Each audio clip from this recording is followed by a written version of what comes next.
One of the metaphors that sometimes gets used to think about systems thinking is that idea of, if I have a camera and I've got a long lens that I can pull things in, and I can really look at the detail of that.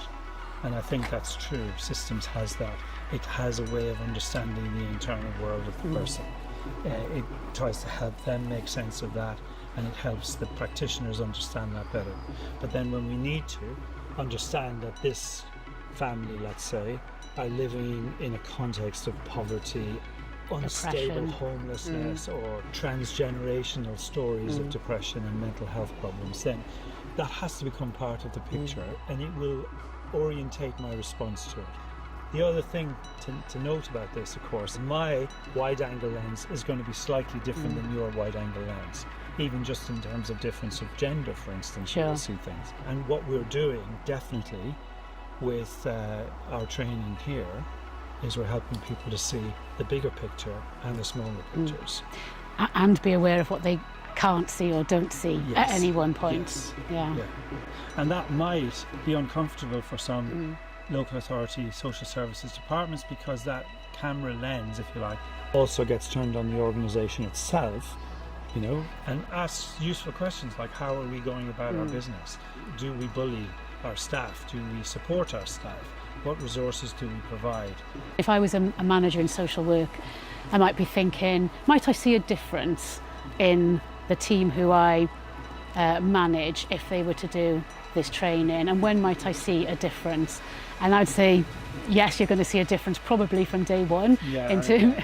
From early on, people are going to be attuned differently. That doesn't necessarily mean that they've now found the right path or anything like that, but they will be thinking differently.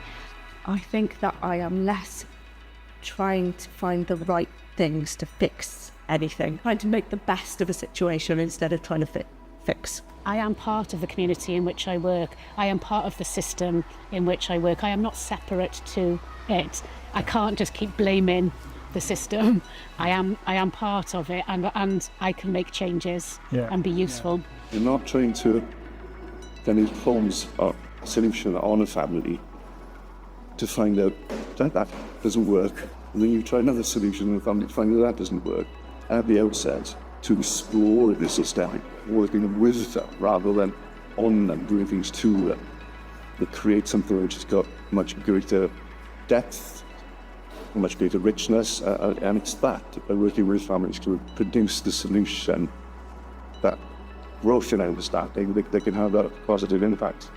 Can I ask, either from intention or experience of systemic supervision, like how do you think thinking systemically contributes towards safety in families? The pressure to kind of narrow everything down to its smallest certainty in order to make an assessment and to be deemed safe is huge. And that pressure, I think it has an impact, absolutely has an impact on families, on decisions that are made for families and the level of relationship that families are able to build. But there are mechanisms potentially in place that could be utilised agency-wide, whether or not like core groups could be held differently or CAS meetings could be held in a systemic way, because then you have got health, school, social services, you've got everyone who's involved from the family. That's a huge benefit, I think, of using systemic ideas. One person can generate so much thinking, but when you've got a group of people coming from different backgrounds and different ideas and different experiences, then that can also to help that generate that richness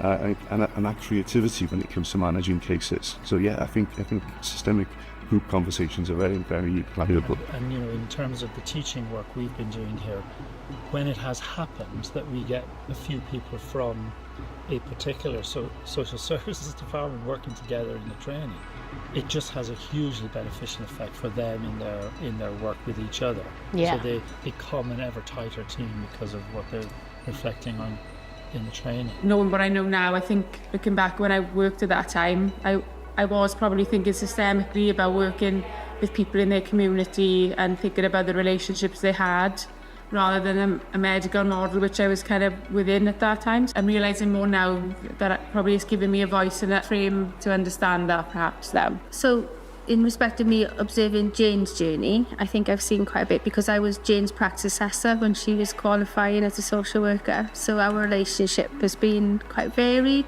actually, professionally. Systemic principles, I would agree with Jane, they very much underline in who she is and how she approaches her work with families and thinks of the wider context. I think what I've seen though is that more enrichment in that, so there's a deeper sort of connection of where Jane fits into that system of families and then how that informs her practice. If a lot of people were to do a foundation level of training, then that would make a difference to practice. But an investment in people going through their training is going to have maybe a more profound long-term effect. I agree. If there's enough people in the organisation that have that, who can then consult and supervise others who are operating on ground level, let's call it, you're already into a sustainable model. And then what you want, obviously, are managers as well who are interested in these ideas and want to be part of that training experience. So the ideas are infused all the way through the organisation, you know? Yeah. Then it's really sustainable. Yeah. And you're building for a much longer term. Yeah. It's like coppicing in woodland. You know, you really have to get in and do that work. And if you do, you're going to have a healthy woodland.